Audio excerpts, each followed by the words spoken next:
Apa sih tugas dari polisi itu? Tugas dari polisi secara umum melalui Undang-Undang Nomor 2 Tahun 2002, Undang-Undang RI Nomor 2 Tahun 2002 tentang kepolisian. Tugas kepolisian secara umumnya adalah melindungi, mengayomi, dan secara umum. Namun di dalam struktur organisasi Polri itu ada beberapa bagian. Seperti kalau di beliau ini adalah Babin Kaptipas. Babin Kaptipas sendiri ternyata sebagai melakukan pembinaan di desa, termasuk seperti ya penyuluhan seperti saya ini termasuk. Kemudian kalau di penjagaan itu penjagaan markas itu ada pelayanan markas dan juga Salamata ya, Salamata. Kemudian kalau di bagian hukum, di bagian penegakan hukum itu ada namanya reserse. Reserse itu ada terbagi lagi. Reserse itu ada pertama reserse umum, reserse khusus, reserse narkoba. Itu reserse. Di reserse umum, eskrim kalau singkatnya, itu tugasnya untuk pidana umum seperti pencurian, perlindungan anak, apalagi namanya penjualan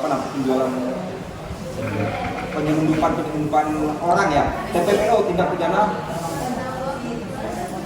penjualan orang ya, itu termasuk manusia betul.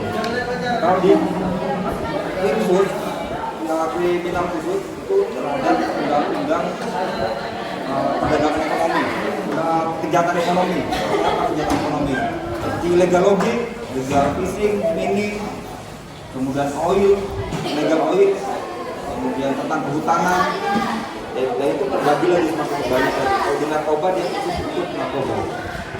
Kalau terkait wewenang yang dimiliki oleh kepolisian, wewenang khusus atau secara khusus wewenang, kalau di secara undang-undang polisi itu besar ya, banyak. Selain melakukan penegakan hukum, juga tindakan preventif ya, seperti beliau ini tadi melakukan sosialisasi ke desa dan ke sekolah seperti itu. Secara umum sangat besar kewenangan polisi. Apakah ada contoh kasus yang baru-baru ini terjadi dan sedang ditangani? Kasus apa ini yang mana? Kan Bisa dulu. bisa di Kalimantan Utara atau dari tingkat kabupaten gitu. Kabupaten boleh. Kalau saat ini yang paling meningkat itu kasus KDRT ya. Di Kalimantan Utara kasus KDRT yang paling meningkat saat ini itu melalui data dari Dinas Pemberdayaan Perempuan dan Anak. Kalau kan Dinas Pemberdayaan Perempuan itu meningkat tahun 2024 ini meningkat, itu yang paling meningkat. Kedua, masalah narkoba. Kemarin Polda Kaltara juga sudah melakukan pemusnahan 42 kilo ya, 42 kilo. Yaitu penangkapan selama 2024. Nah itu Pak, contohnya saya menangani narkoba.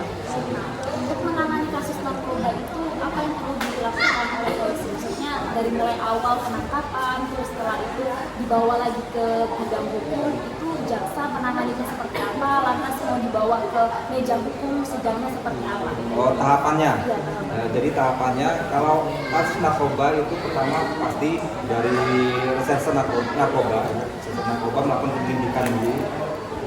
Dari penyidikan pun banyak, tahapannya banyak, dari mapping dan sebagainya, bahkan sampai ke penyamaran ya. Setelah itu melakukan penangkapan, pemprosesan, diproses di Reskoba, di reserse narkoba. Apabila sudah lengkap berkasnya dikirimkan ke kejaksaan. Dari kejaksaan nanti mengeluarkan surat apakah berkas itu sudah lengkap atau belum. Apabila berkas itu belum lengkap, itu akan dikembalikan lagi untuk dilengkapi. Kemudian atau bila sudah lengkap, itu ada namanya surat P21 atau berkas sudah lengkap, itu dikembalikan ke kejaksaan. Kejaksaan nanti yang melakukan sidang ke pengadilan. jadi jaksa yang mengajukan sidang. Iya, kalau dari polisi itu hanya penanganan awal sampai pemberkasan. Selanjutnya sidang itu dari kejaksaan ke pengadilan. Lantas tersangka yang telah dipidana hukum, contohnya sudah di penjara selama 5 tahun. Selama di penjara, apa yang dilakukan oleh para tersangka? Apakah para tersangka juga dihukum ataupun dilakukan pemberkasan? Jadi gini, kalau masalah narkoba ini ada, memang tadi ada rehab ya, di rehab ya. Di rehab itu ada gini contohnya, apabila dia cuma pemakai, ya dia sebagai korban, dia pemakai aja di bawah 1 gram, itu bisa diajukan rehab oleh siapa? Oleh keluarga. Dari keluarga mengajukan surat rehab ke BNN atau BNN dan sebagainya, itu untuk dilakukan rehab. Cuma hukumannya nanti bagaimana?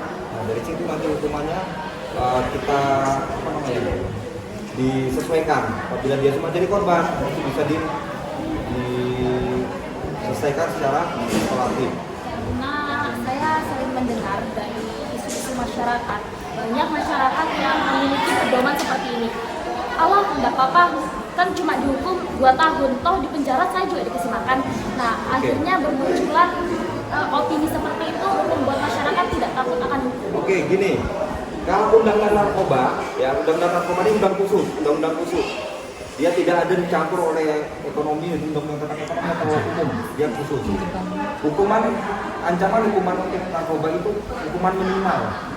Tidak ada hukuman minimal dan maksimal. Maksudnya gimana? Hukuman minimal ini apabila dia 1 gram kurang dari 5 gram, dia ancaman hukumannya minimal 4 tahun. Tidak bisa kurang. 4 tahun itu sudah paling rendah. Yang saya bilang tadi dia sebagai korban.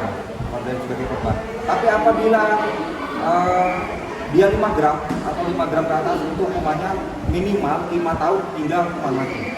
Jadi tidak ada narkoba itu hukuman ringan, itu nggak ada bisa lolos dari penjara, itu nggak ada hukuman narkoba. Itu pasti dia jalani selama itu. Karena hukuman narkoba itu khusus ya. Jadi itu sebagai oleh negara sebagai yang paling diutamakan itu. Kasusnya adalah pelecehan seksual, apakah pelaku yang sudah dipidana, contohnya sudah dipidana selama 10 tahun penjara, apakah setelah beliau dibebaskan itu masih ada kondisi mengintai ataupun masa percobaan? Kalau selesai, jadi sudah terpidana, jadi narapidana ya, dia keluar itu haknya dari lapas tadi keluarkan dia sudah bersikap baik atau tidak. Gitu. Apabila nanti dia sudah keluar, itu tetap jadi catatan sebagai catatan Polri. Apabila nanti suatu saat ada kasus yang demikian rupa dengan ciri-ciri orang yang sama, kita bisa tahu berarti yang residivis yang kemarin.